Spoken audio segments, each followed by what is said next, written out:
हाँ, तो हम देखें कि मछली में कैसे श्वसन होता है। मछली में गिल्स पाया जाता है और गिल्स एक दो नहीं होती हैं, बल्कि एक के बाद एक परत दर परत होते हैं।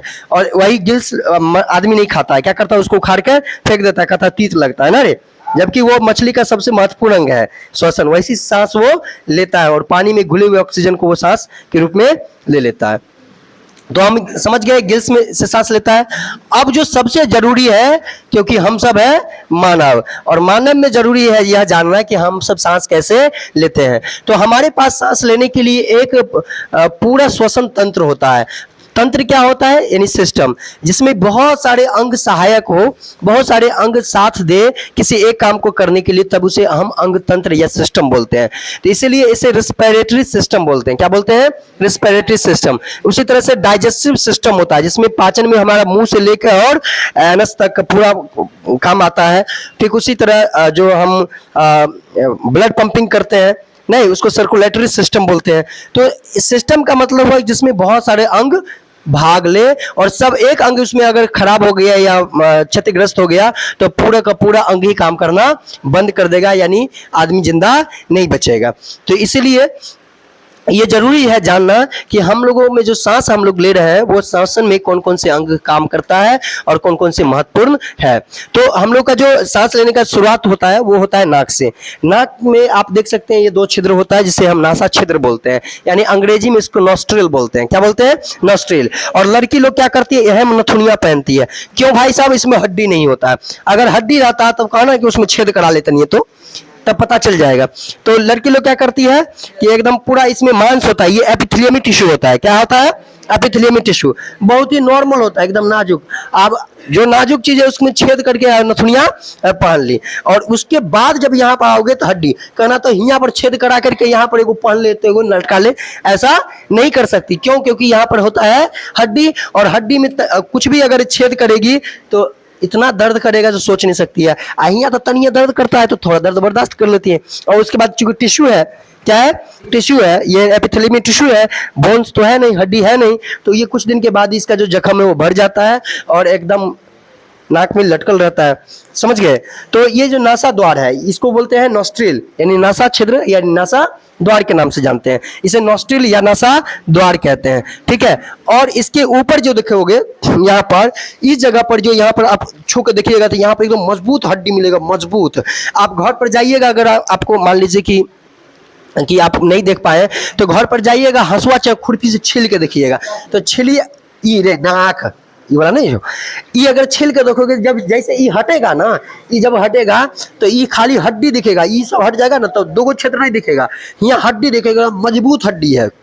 इस हड्डी का नाम है नासा कपाट। क्या है, नासा कपाट। इसी नासा कपाट के हड्डी के अंदर में एक ग्लैंड पाया जाता है जिसका नाम है साइनस ग्लैंड। हालांकि साइनस ग्लैंड जो है, मतलब ये जो हड्डी देख रहे हो ना, ये गौर से देखो, ये हड्डी है, ये जबड़े की हड्डी है, ये दिख रहे हो ना, ये कपाल की हड्डी है। ये सब जो जगह है यहाँ पर खाली खाली है, हड्डी के बीच में क्या है, खाली खाली जगह।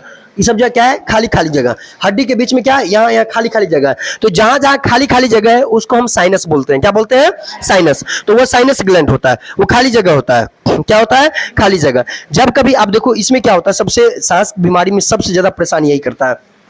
अब मान लीजिए कि आप सांस ले रहे हो, तो जब सांस ले रहे हो तो सांस लिए, तो सांस में हवा में धूलकन है, विभिन्न प्रकार का गंध है। जैसे सरल बिलाई अगर मर गया तो ओकर भी गंध चल जाता, नहीं चल जाता है।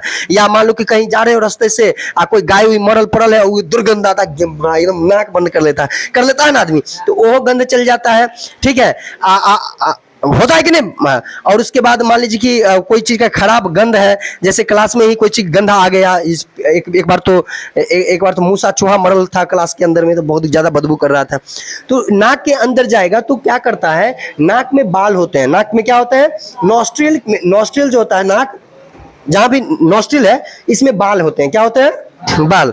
तो नॉस्ट्रिल में बाल होते हैं, नाक के छिद्र में बाल होते हैं। ये क्या करता है, धूल कण को क्या करता है, धूल कण को और बैक्टीरिया को क्या करता है, छानने का काम करता है। मतलब धूल कण को चिपका लेता है, और चिपका लेने के बाद देखना बहुत दिन के बाद एकदम चिपचिपा पदार्थ रहता है, चिपका लेता है नाक। और नाक का जो बाल होता है ना, उसमें देखना वो धारदार बाल होता है। एकदम प्लेन बाल नहीं होता है। कभी नाक का बाल उखाड़ के इसको ऐसे करके देखना, उसका बाल जो होता है धारदार होता है। धारदार क्यों होता है? ताकि वो धूलकण कोई चिपका सके। और पूरा प्लेन रहेगा तो धूलकण क्या उसे फिसल के अंदर चल जाएगा, नहीं चल जाएगा। तो धारदार रहता है तो उसको जमा लेता है, और उसके बाद जब बहुत दिन तक जमा हो जाएगा तब नाक को एकदम खकोर खकार के एकदम काला काला निकाल लेते हैं। और उसको निकालने के बाद देखते हैं कि अरे ये क्या है, और उसको क्या बोलते हैं आप लोग? नकटी बोलता है। बिल्कुल, क्या बोलता है? नकटी। और सच बताना, बच्चा में बहुत बच्चा खा भी लेता है उसको, ठीक है, झूठ मत बोलो। हम जानते हैं, बहुत सारे बच्चों को देखे भी है, सियान आदमी ने बच्चा आदमी खा भी लेता है उसको। नहीं, झूठ बात नहीं, ये बात सच है। इसमें से भी आप लोग बहुत बच्चे खाए होंगे, तो चुप हो जाइए आप लोग। तो उसको क्या बोलते हैं? वो साफ करके नाक से खकोर के निकाल लेते हैं, ठीक है, और साफ कर देते हैं। हालांकि करना चाहिए, वो नाक का गंदगी है, कभी कभी साफ कर लीजिए ताकि नाक आपका साफ रहेगा। उसके बाद जैसे ही आप नाक के भीतर, नॉस्ट्रिल के भीतर जाते हैं तो यहाँ पर एक हड्डी मिलता है जिसे नासा कपाट बोला जाता है। नासा कपाट के नीचे मतलब उसमें आपका म्यूकस बनता है। क्या बनता है सर? म्यूकस। म्यूकस क्या होता है? चिपचिपा पदार्थ होता है, एकदम चिपचिपा, जिसको तुम लोग नेटा बोलते हो। क्या बोलते हो? नेटा। अरे कभी जब आपको सर्दी जुकाम हो जाता है तो एकदम जोर से सुरखते हो तो कभी सुरख के हाथ पर के ऐसे ऐसे करके देखना, एकदम चिप रहेगा। क्या रहेगा? रहेगा कि नहीं रे? तो आप कहोगे वो बेकार का चीज है। बेकार का चीज है क्या? ये आपका स्नेह का काम करता है। हेलो, ये क्या करता है? स्नेह का काम करता है, ग्रीसिंग का। फैन बंद कर दीजिए तो, क्योंकि फैन की वजह से आवाज टाल लेगा। तो वो स्नेह का काम करता है। आप मान लीजिए कि जो आपका खिंचाया सांस जब खींच रहे हो तो हवा के घर्षण से आपके नाक के बाल भी जड़ जाएगा, इतने घर्षण होता है। हवा मान लो शुष्क हवा है तो नाक में घर्षण होगा हवा का, तब ना सांस ले रहे हैं जी, एक एक पल सांस ले रहे हैं, तो हवा के घर्षण से उसमें घर्षण हो जाएगा तो छिला जाएगा, नाक से खून आने लगेगा।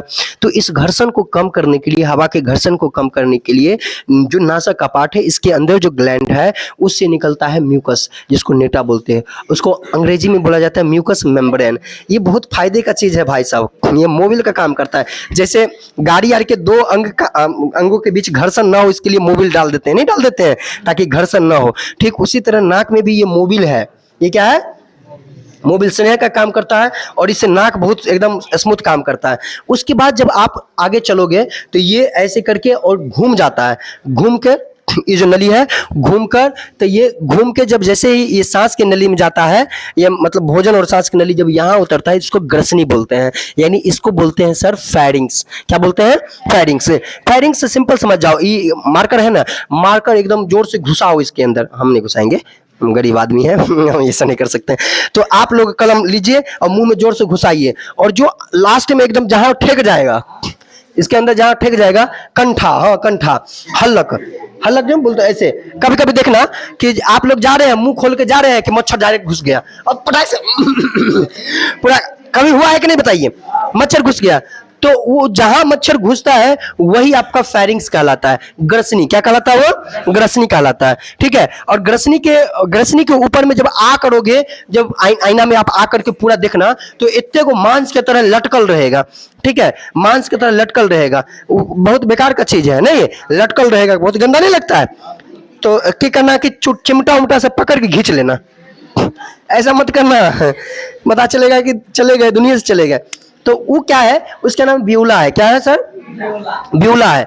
वो आपका वो जगह है जहां पर वो जगह है जहां पर मुंह की नली और नाक की नली, मुंह की नली और नाक की नली दोनों मिलता है। क्या होता है सर? मिलता है, ठीक है। आप देखिएगा नाक की नली और मुंह की नली एक के है, क्योंकि जैसे जैसे आप कभी खाना खा रहे होते हैं, मौज में एकदम खा रहे होते हैं और कुछ सोचिए रहे, खाइए रहे, एकाएक सरक गए तो पता चलेगा नाक से भात निकल गया या नाक से पानी निकल गया, निकल जाता है ना। तो इसका मतलब नाक का नली और मुंह का नली, खाए थे भात मुंह में, निकल गया नाक में, निकला ना। तो नाक की नली और मुंह की नली क्या है? सेम है, ठीक है। और यहाँ पर जो ग्लैंड होता है, तो कभी कभी हमने बताया कि कभी कभी बैक्टीरिया गया तो नाक का बाल नहीं उसको छान पाया, तो म्यूकस क्या करता है? चिपका लेता है। म्यूकस क्या कर लेता है?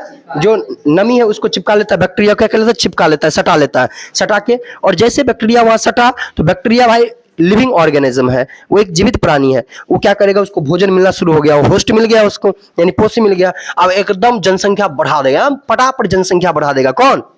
बैक्टीरिया। एकदम धाके एकदम लाखों करोड़ों की जनसंख्या बढ़ा देगा बैक्टीरिया, रिप्रोडक्शन शुरू कर देता है। और इतना ज्यादा जनसंख्या हो जाता है कि पूरे नाक में बैक्टीरिया भर जाता है या वायरस भर जाता है। और जैसे ही भर गया तो म्यूकस बहुत ज्यादा मात्रा में रख लेता, अब ब्रेन को सिग्नल जाता है कि भाई बहुत ज्यादा बैक्टीरिया आ गया है।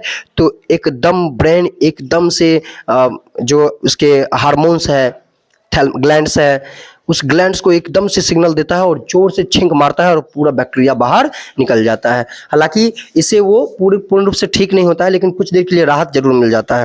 देखना आपका नाक जब खुजलाएगा, बहुत खुजला रहा है, बहुत खुजला रहा है, और एक बार जब छींक मारोगे तो तुरंत एक बार छींक मारने के बाद दोबारा छींक नहीं आएगा क्या? 3-4 बार छींक करोगे, जब सारे बैक्टीरिया को बाहर ना निकाल दो तब तक आपको छींक आते रहेगा। और उसके बाद देखो एक बार छींक आ गया तो फिर से छींक आएगा, फिर से छिकाएगा, यानी उस दिन आपको लगातार छिकाते रहेगा, क्योंकि बैक्टीरिया अभी भी आपके अंदर में है। एक भी रह गया तो फिर वो जनसंख्या बढ़ा लेगा। यह म्यूकस बहुत काम करता है, नहीं तो सारा बैक्टीरिया हमारा फेफड़ा के अंदर जाकर फेफड़ा के भित्ति को ही खा जाता है। तो ये बचाता है, या वायरस से बचाता है। ये म्यूकस हमारे लिए बहुत जरूरी है। अब कभी कभी क्या होता है कि किसी किसी का जो ये म्यूकस ग्लैंड है ये सुपर एक्टिव हो जाता है, बहुत ज़्यादा एक्टिव हो जाता है। उसको अच्छे चीज़ों से भी, जैसे कि परफ्यूम हो गया, जैसे पॉलन ग्रेन हो गया, धूलकण हो गया, नहीं सेंट हो गया, या किसी चीज़ का खुशबू हो गया, तो उसको वो उसका भी गंध जाता है, या सरल बिलाई का गंध चला गया, या सरल कोई चीज़ का गंध चला गया, तो उसको भी समझ के नाक सोचता है कि भाई दुश्मन है, ये बैक्टीरिया है, ये फटाक से म्यूकस और बनाना शुरू कर देता है ढेर सारा।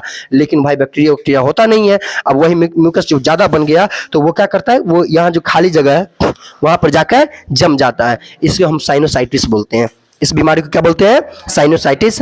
और यही आगे एलर्जी राइनाइटिस में बदल जाता है। किसमें? एलर्जी राइनाइटिस में बदल जाता है। एलर्जी या साइनोसाइटिस कोई बीमारी नहीं है, ये सांस की नली में, यानी यहाँ पर जो ग्लैंड है, साइनस ग्लैंड है, खाली जगह, ग्लैंड का मतलब है खाली जगह जहाँ से कुछ निकलता हो, तो उसमें जाकर म्यूकस जम जाता है, और जिसकी वजह से ये आपको बीमारी हो जाती है। अभी इस तरह की बीमारी से बहुत लोग ग्रसित है, और आपके सामने जो बंदा खड़ा है जो अभी बोल रहा है वो भी इसी साइनस मतलब राइनाइटिस से परेशान है। हम इसलिए देखते देखते तुरंत बीमार पड़ जाते हैं। अब देखते देखते क्लास में बीमार पड़ जाते हैं, पड़ता है कि नहीं? तुरंत टेम्परेचर अप एंड डाउन हो गया, कोई सेंट मार के चला आया या कुछ भी, बस थोड़ा सा गया और छींक शुरू हो गया और हम बीमार पड़ गए। तो ये कोई बीमारी नहीं है, इसमें कोई दवा काम नहीं करता है। हमने बहुत ज़्यादा दवा भी कराई, थोड़ा सा रिलीफ मिलेगा, एंटीबायोटिक से थोड़ा सा रिलीफ मिलेगा, लेकिन जो सोचोगे पूर्ण रूप से ठीक हो जाएगा, ऐसा नहीं है। इसके लिए परहेज कीजिए, और परहेज ही इसके लिए इलाज है। हम बड़े बड़े डॉक्टर से मिले लेकिन कहीं से कुछ नहीं हुआ। एक जगह तो चले गए डॉक्टर के यहाँ, वो तो सीधे बोला कि नाक ऑपरेशन ही कराना पड़ेगा। बताइए, वो पैसा टालने के चक्कर में था। दुनिया बहुत ही लालची है। ठीक है, तो मानव में अगर देखा जाए तो हम एकदम एक फोटो बना दिए हैं, आप देखिएगा। तो ये आपका हो गया नासा द्वार यानी नासा छिद्र, यहाँ हो गया आपका बाल हो गया, यहाँ पर नासा कपाट हो गया, और जब जाएगा तो ग्रसनी यानी फेरिंग्स होगा, और वहाँ फेरिंग्स के जो सीधा देखे तो उसमें ब्यूला है। यहाँ पर क्या है? ब्यूला है। आप यहाँ पर आओगे, जब ये मिलेगा तो यहाँ पर लटका हुआ, इसको ब्यूला बोलते हैं। इसको क्या बोलते हैं? ब्यूला। तो ये ब्यूला होता है। और उसके बाद ये जब नीचे उतरोगे, जिसको ग्रास नली बोलते हो, फूड पाइप, जब नीचे आओगे तो नीचे आने के बाद यहाँ पर ये फूड पाइप 2 भाग में बढ़ जाता है। फूड पाइप कितने भाग में बढ़ जाता है? 2 भाग में बढ़ जाता है। ठीक है, जब ये फूड पाइप 2 भागों में बढ़ता है, ठीक है, तो 2 भाग में जहां बढ़ता है, तो यहाँ पर जहां पर ये 2 भाग में बढ़ता है, तो यहाँ इसके जंक्शन है। इस जंक्शन पर एक पट्टीदार मांस होता है। क्या होता है? पट्टीदार ऊपर मांस खड़ा रहता है, खड़ा, बीच में आरी की तरह खड़ा रहता है। ठीक है, बीच में क्या रहता है? आरी की तरह। जैसे कोई गेट में घुसे से पहले गेट मैन खड़ा रहता है कि भाई घुसे से पहले परमिशन लेगा। ठीक है, कि हम जाइया कि नहीं जाइया, कार्ड दिखाओ, हाँ जाओ, कार्ड दिखाओ, हाँ जाओ। तो वही परमिशन के लिए यहाँ पर खड़ा रहता है। इसका नाम है एपिग्लॉटिस। क्या नाम है? एपिग्लॉटिस। ये मांसला भाग होता है, यहाँ पर खड़ा रहता है। तो जब भोजन जाता है, भोजन जाएगा, यहाँ पर ये 2 भाग में बट जाता है। एक भाग चला गया कहाँ?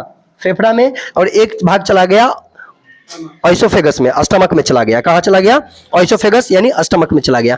तो स्टमक में जाने के बाद वो भोजन चला गया उसमें, तो ये जो भोजन जिसमें जाएगा, यहाँ पर आप मान लो कि भोजन खाया आदमी, तो भोजन किया, तो जैसे ये नीचे सरकेगा तो ये नीचे नीचे जाएगा, और ये जो मांसला भाग है, अब इसको तो पता नहीं है, तो ब्रेन सिग्नल देता है कि भाई साहब अभी की बार हम भोजन को भेज रहे हैं, काश ठीक है, भोजन को भेज रहे हैं तो पटाख से सांस नली वाला बंद कर देगा, भोजन वाला सा चालू, फटाक से भोजन चला गया, ठीक है।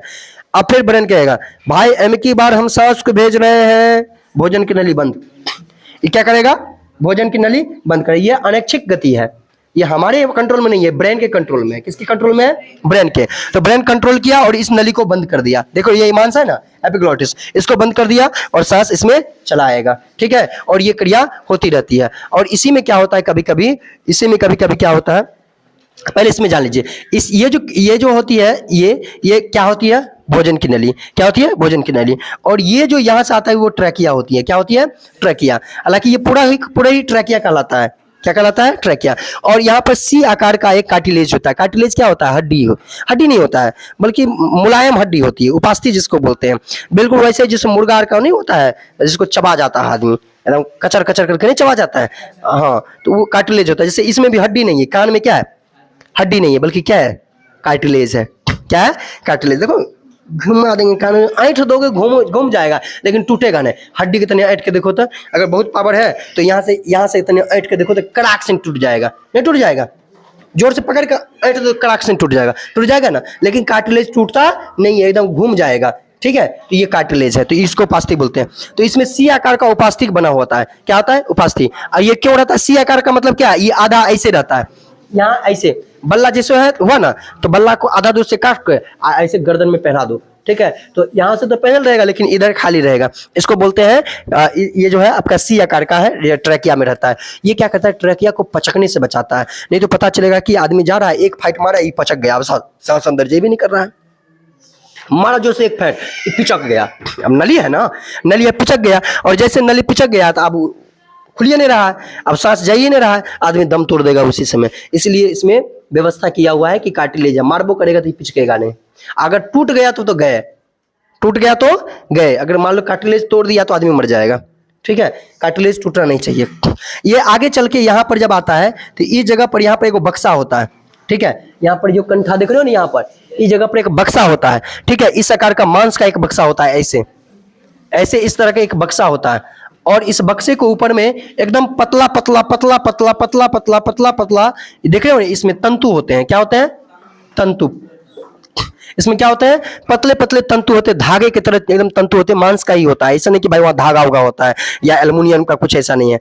वो मांस का ही एकदम पतले पतले पतले पतले तंतु के रूप में होते हैं। जैसे आप पढ़े होंगे क्या बोलते हैं इसको, स्तंभाकार एपिथेलियम ऊतक पढ़े हैं ना, या जैसे आप रिप्रोडक्शन में हम आपको 8 क्लास में पढ़ाए थे कि जो फिम्बरी होता है, फिम्बरी यानी जो ओवरी के ऊपर जो होता है फिम्बरी, उसमें झल्लरी पाया जाता है, झल्लरी जो एकदम जाली की तरह होता है। ठीक उसी तरह यहाँ पे भी जाली की तरह एक तंतु होता है। अब ये तंतु क्या करता है, जैसे सांस अगर जाएगा, ठीक है, सांस जाएगा, जैसे तुम बोलोगे तो देखना, बोलते वक्त हवा निकलती है, तो जो फेफड़ा में हवा है, वो हवा जब इससे निकलता है तो इसको वाइब्रेट करता है। क्या करता है, कंपन करता है, और एक निश्चित फ्रीक्वेंसी पर कंपन करता है, जिससे हमारी आवाजें निकलती है, और आवाज निकलती है तो हम बोल पाते हैं। ठीक है, ये चीजें बाकी किसी जीव में नहीं है।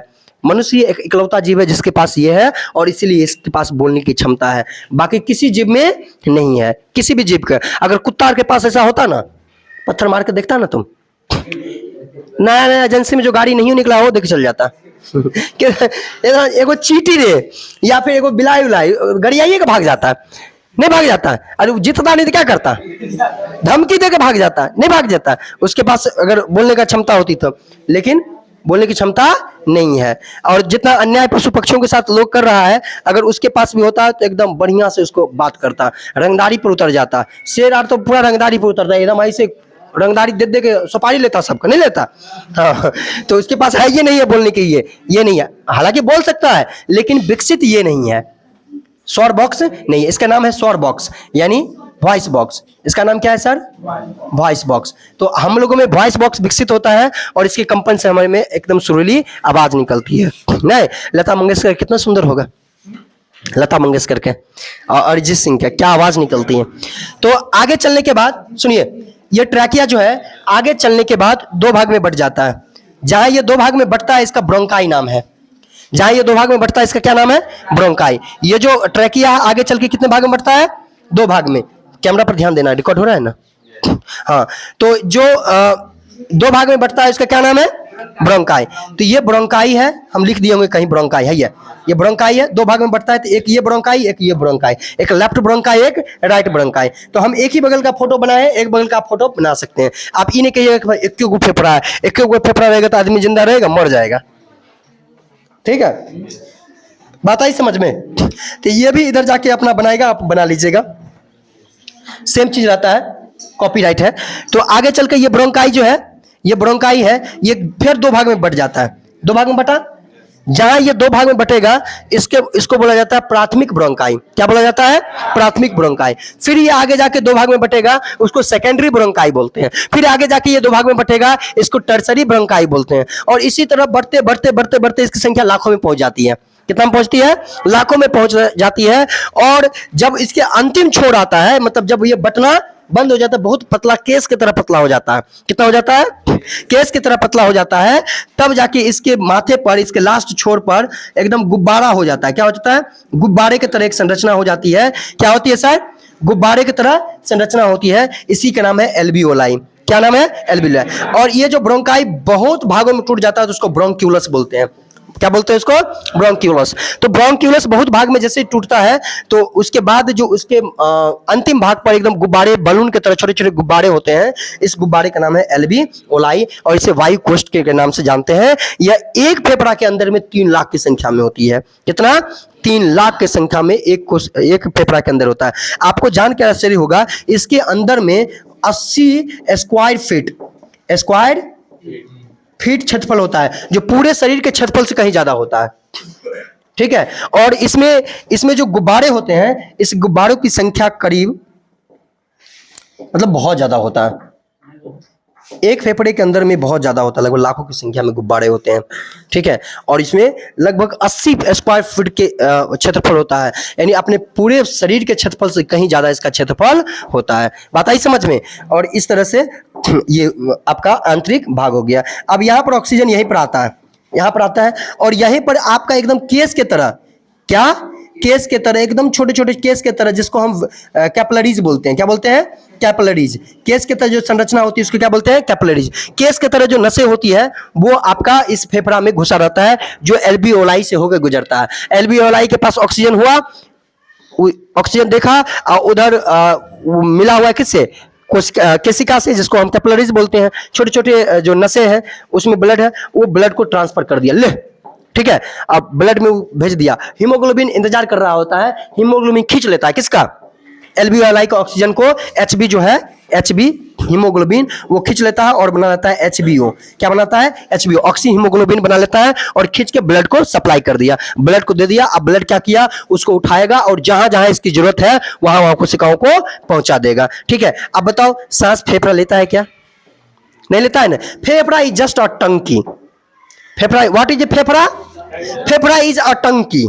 ठीक है, क्या हुआ? टंकी। हम फेफड़ा से सांस नहीं लेते हैं, हम सांस लेते हैं, फेफड़ा एक टंकी है, हम सांस सेल से लेते हैं। किससे लेते हैं? कोशिका से लेते हैं। और कोशिका को ऑक्सीजन चाहिए, फेफड़ा को ऑक्सीजन नहीं चाहिए। आदमी कहता है कि फेफड़ा को ऑक्सीजन चाहिए, फेफड़ा को नहीं चाहिए। ऑक्सीजन किसको चाहिए? सेल को चाहिए। तो सेल को डायरेक्ट तो नहीं दे सकते हो, तो ये माध्यम बनता है। फेफड़ा क्या बनता है? माध्यम बनता है। और फेफड़ा के अंतिम जो एल्वियोलाई है, इसमें जो छोटे छोटे नसेज हैं, ठीक है, अब आप देखिए, नस जो है बिल्कुल खटिया के जाल की तरह हर एक अंग में फैला हुआ है। ठीक है, ये 2 प्रकार के होते हैं, जो हम आपको ट्रांसपोर्टेशन जो होगा, यानी परिवहन तंत्र में या सर्कुलेटरी सिस्टम में हम आपको पढ़ाने वाले हैं, सीरा और धमनी के बारे में पढ़ाने वाले हैं, जो एकदम केस की तरह पूरे शरीर में मोटे से मोटे, पतले से पतले, हर एक रकम का नसें हमारे शरीर में दौड़ रहा है, एक एक अंग से होकर गुजर रहा है। ठीक है, किससे? एक एक अंग से होकर गुजर रहा है। तो ये फेफड़ा से होकर गुजरेगा, और तो जो नस है, तो नस में तो ब्लड होगा ही। ठीक है, और नस की जो भित्ति होती है वो SPM होता है। क्या होता है? SPM। SPM semi permeable membrane होता है, यानी कुछ ही अंदर जा सकता है, कुछ ही बाहर आ सकता है। तो जैसे इसके कांटेक्ट में आता है, ऑक्सीजन खींच लेता है, बिना ब्लड फेफड़ा में दिए ऑक्सीजन को खींच लेता है। ठीक है, कभी कभी यही वेसल्स फट जाता है, यही वेसल्स टूट जाता है, तो फेफड़ा में ब्लड भर गया और आदमी करके निकालता, ब्लड मुंह से निकलता है, क्या निकलता है ना। क्यों होता है ऐसा? क्योंकि यही नसेस फट जाता है, या आपका फेफड़ा में इन्फेक्शन हो गया, इन्फेक्शन की वजह से इस फेफड़ा के अंदर जितने वेसल्स है उसके टिश्यू है वो डैमेज हो गया या वेसल्स फट गया और सारा ब्लड फेफड़ा में स्टोर हो रहा है, ठीक है, तो आदमी एकदम खून की उल्टी करता है और मर जाता है, ठीक है, आदमी क्या करता है, खून की उल्टी करके मर जाता है। तो इसका मतलब ये कनेक्ट रहता है। ये एसपीएम होते हैं, यहाँ पर क्या होते हैं सर, एसपीएम, यानी एसपीएम वो होता है सेमी परमेबल मेम्ब्रेन, वो क्या करता है, कुछ चीज को बाहर आने देता है, कुछ चीज को अंदर जाने देता है, ये क्रिया है। तो इस तरह से ये समझ में आ गया यहाँ तक। और फेफड़ा की रक्षा करने के लिए दो मोटी परत होती है।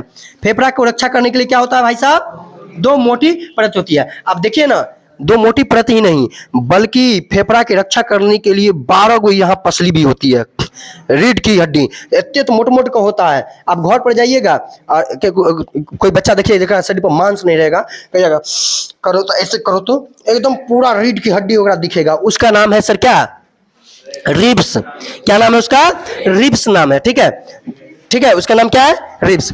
तो ये भी इसकी रक्षा करता है और उसके साथ साथ ये रक्षा करने के साथ साथ इसमें एक दो परत होती है, ठीक है, जिसका नाम है प्राइटल प्यूरा। क्या नाम है सर, प्राइटल प्यूरा होता है। और इस प्राइटल प्यूरा के अंदर में एक लिक्विड भरा रहता है, ठीक है, क्या रहता है सर, एक लिक्विड भरा रहता है जिसको प्राइटल द्रव बोलते हैं। क्या बोलते हैं, प्राइटल द्रव होता है, ठीक है। हालांकि इसका और डिटेल्स भी है लेकिन ये क्लास 10 के लिए इतना ही है, मैं इससे ज्यादा भी डिटेल्स आपको बता सकता हूं लेकिन बहुत ज्यादा लंबा वीडियो भी होगा, आपका टाइम भी ज्यादा बर्बाद होगा। क्लास 11th में है, इससे डिटेल ज्यादा पढ़ना। उसके बाद आप देखो फेफड़ा भाई में इतना ताकत नहीं है कि खींचेगा और छोड़ देगा, इतना ताकत फेफड़ा में नहीं है। तो इसको ताकत देने के लिए यहाँ पर देखते हो एगो क्या था, अथी लगल है, ठेहा। ठेहा समझते हो क्या, पिलर टाइप का है, नहीं है, एकदम धक्का देने के लिए एकदम लगा हुआ है, जैक लगा हुआ। इसका नाम है पसली सर। इसका क्या नाम है, पसली। इसे डायफ्राम भी बोलते हैं, डायफ्राम बोलते हैं या इसको पसली बोलते हैं। ये क्या करता है, जब सांस आदमी लेता है, पसली वजन हो गया, पसली नीचे चला गया, दब गया, ठीक है, वजन बढ़ा। एक बार में सांस लेते हैं पता है 500 ml यानी आधा लीटर ऑक्सीजन ले लेते हैं। कितना, आधा लीटर हवा ले लेते हैं। एक बार सांस लिए कितना, आधा लीटर, आधा लीटर ले लिए। और आपको पता है फेफड़ा का कैपेसिटी है 6 लीटर की कैपेसिटी है। ये जो हमारा फेफड़ा है ना 6 लीटर हवा भर लेता है। कितना, 6 लीटर। अब 6 लीटर का वजन पड़ेगा तो ये दबे नहीं करेगा जी, तो ये दब जाता है, दब गया। अब क्या किया, ब्रेन सिग्नल दिया कि भाई साहब रखबे करवाओ सबको कि बाहर फेंकवाओ, कि एकदम पसली पावर में आता है, इसमें एकदम दबाव मारता है, ऐसे जोर से फेफड़ा में दबाव मारता है और सांस ऊपर निकल जाता है, ठीक है, और सांस निकल जाता है। तो आप एक चीज और समझ लीजिए, यहाँ पर एल्वियोलाई में जब ये ऑक्सीजन देता है, ऑक्सीजन को देता है, हीमोग्लोबिन को ऑक्सीजन देता है, ठीक है, तो ऑक्सीजन तो ले लिया, बदले में क्या करेगा, कार्बन डाइऑक्साइड ले लेता है। तो इसमें जो हीमोग्लोबिन है, जो इसके साथ जो हीमोग्लोबिन है, तो वो जो कार्बन डाइऑक्साइड लेके आया है, तो कार्बन डाइऑक्साइड इसको दे देगा, किसको, एल्वियोलाई को, ठीक है, एल्वियोलाई को कार्बन डाइऑक्साइड दे देगा और ऑक्सीजन ले लेगा। अब ये सोचोगे भाई बहुत गहराई हो जाएगा। अब ये प्रश्न ये बनता है कि भाई ओकरा इतना बुझने आता है कि हमको ऑक्सीजन लेना है और कार्बन डाइऑक्साइड देना है, इतना बुझने आता है, तो कहां से इसे सोच लिया। अब देख लो, नहीं ये बढ़िया प्रश्न है कि नहीं। तो ये एक नेचर है उसका, यानी हीमोग्लोबिन जो है वो कार्बन डाइऑक्साइड मतलब ऑक्सीजन से ज्यादा प्रेम किससे करता है, कार्बन डाइऑक्साइड से, ठीक है, कार्बन डाइऑक्साइड लेके घूमते रहता है वो, ठीक है, लेकिन कोशिका की जरूरत होती है उसको, तो कोशिका को वो दे देता है। तो आगे ये मैं सेलुलर चीज में इसको अच्छे से समझा दूंगा, जैसे सेलुलर रेस्पिरेशन उसमें समझा दूंगा। तो यहाँ तक समझ में आ गया, ठीक है। अब समझिए कि ये श्वसन जो है वो दो प्रक्रिया में पूरा होती है। सांस श्वसन का मतलब कि एक चीज नहीं होता, श्वसन की मतलब कई चीज होता है। सांस अंदर लेना और सांस बाहर छोड़ना। सांस अंदर लेने को इंस्पायरेशन बोलते हैं, सांस अंदर लोगे क्या बोलते हो, इंस्पायरेशन, और इसको हिंदी में बोलते हैं निःश्वसन। क्या बोलते हैं, निःश्वसन। कोई कहेगा निःश्वसन क्या है, कहना सांस लेना निःश्वसन है, ऐसे लेके बोलना। कोई पूछे निःश्वसन क्या, निःश्वसन है, इंस्पायरेशन, इन मतलब अंदर, इंस्पायरेशन, ठीक है। और कहेगा बाह्य श्वसन क्या है, उसको बोलते हैं एक्सपायरेशन। क्या बोलते हैं, एक्सपायरेशन, यानी सांस बाहर छोड़ना को क्या बोलते हैं, एक्सपायरेशन, यानी उच्च श्वसन। क्या बोलते हैं, उच्च श्वसन। अब देखिए सेलुलर रिस्पिरेशन क्या होता है, कोशिका के अंदर जो श्वसन होता है उसको सेलुलर रिस्पिरेशन बोलते हैं। तो एक आपका साइटोप्लाज्म में होता है, दूसरा आपको माइटोकॉन्ड्रिया में होता है, जो हम डिटेल्स इधर समझा चुके हैं इसमें। एक होता है ब्रीथिंग, सांस लेना और सांस छोड़ना। अब मान लें सांस ले लिए, अब छोड़िए नहीं पाए, जिंदा रहोगे, खाली सांस छोड़बे किए, सांस लेबे नहीं किए तो ये जिंदा नहीं रहोगे। तो सांस लेना और सांस छोड़ना दोनों को मिलाकर क्या कहलाता है? ब्रीदिंग कहलाता है। क्या कहलाता है? ब्रीदिंग, यानी श्वासोच्छ्वास। क्या कहते हैं इसको? लिखे हैं। अब जब सांस लेते हैं तो भाई हम हवा लेते हैं। क्या लेते हैं सर? हवा में ऑक्सीजन, हवा लेते हैं। तो हवा में खाली ऑक्सीजन ही तो नहीं होता है, हवा में सब कुछ होता है। हवा में कार्बन डाइऑक्साइड भी होता है, हवा में नाइट्रोजन भी होता है, हवा में हीलियम भी होता है, सब गैस होता है कि नहीं? हाइड्रोजन भी होता है। तो सांस लेते हैं तो सब लेते हैं। तो जब हम हवा में सांस लेते हैं तो 78% हवा के साथ क्या जाता है? नाइट्रोजन। ऑक्सीजन 21% जाता है और कार्बन डाइऑक्साइड 0.0%। यानी जितना हवा में है, अगर मान लो कि हम 100 लीटर हवा आप सांस ले लिए। कितना? 100 लीटर। 100 लीटर अगर हवा सांस में ले लिए तो उसमें 78 लीटर क्या हो जाएगा? नाइट्रोजन हो जाएगा। 21 लीटर क्या हो जाएगा? ऑक्सीजन हो जाएगा। और आपका 0.03% का मतलब बहुत कम मान लो, बहुत कम मात्रा में कार्बन डाइऑक्साइड होगा, ये गैस होगा। जब ये सांस लेने की बात है, ये बात किसकी है? सांस लेने की है। जब सांस छोड़ते हैं तो क्या हमारे शरीर को नाइट्रोजन की जरूरत है? नहीं जरूरत है। तो जिसकी जरूरत नहीं है वो जितना लिया उतना इन बाहर निकाल देगा। तो 78 लिया था, 78 बाहर निकाल देगा। उसके बाद हमको चाहिए सर ऑक्सीजन ही। हमको क्या चाहिए था? ऑक्सीजन। तो ऑक्सीजन जो 21% लिए थे उसमें से 17% ऑक्सीजन बाहर निकाल देते हैं हम। क्या निकाल देते हैं? ले लिए, निकाल दिए। तो कहा उसमें ऑक्सीजन नहीं था। और ऑक्सीजन अगर नहीं होता तो तुम जो फूंक मारते हो आग जल जाती है? नहीं जलती आग। ऑक्सीजन है उसमें। जो सांस छोड़ते हो उस हवा में भी ऑक्सीजन है। अगर नहीं होता ना तो कहियो तुम नाक रगड़ के रह जाते, आप आग नहीं जला पाते फूंक मार के, समझ गए? तो उसमें ऑक्सीजन होता है। तो 21% लिए थे और 17% निकाल दिए। 4% कहां गया? 4% कहां गया सर? 4% हमारा सेल यूज कर लिया। 4% क्या कर लिया? यूज कर लिया। तो जो 4% सेल यूज किया वो कन्वर्ट कर दिया 4% को किस में? कार्बन डाइऑक्साइड में। अब हम लिए थे कार्बन डाइऑक्साइड 0.03%, मतलब नहीं के बराबर लिए थे, और छोड़ रहे हैं कितना? 4% छोड़ रहे हैं। तो वो 4% कहां से आया? जो ऑक्सीजन हम सांस में लिए थे वो कार्बन डाइऑक्साइड में कन्वर्ट होकर आ गया। बात कुछ समझ में आई कि नहीं? क्लियर समझ में आया? तो ये थी कहानी किसकी? श्वसन की। पूरी कहानी लगभग 2 घंटे का आपका एपिसोड था और ये कंप्लीट हो गया। हालांकि और भी डिटेल्स है इसके, बहुत आगे सेलुलर में आपको बहुत चीज पढ़ना है। तो अगर आप फिर कभी मौका मिलेगा तो एक वीडियो और बना के हम उस पर भी डाल देंगे। सेलुलर जो रिस्पिरेशन है उसके अंदर में, हालांकि इसके भी पार्ट है, ये सब का भी पार्ट है, पसली के भी अंदर की बात जानना है, बहुत इंटरेस्टिंग है। ठीक है, धन्यवाद। और अगर वीडियो अच्छा लगा लाइक करें, शेयर करें, सब्सक्राइब करें और फैला दें दोस्तों के बीच। और नहीं अच्छा लगा तो बिल्कुल नहीं फैलाना है। ठीक है, थैंक यू।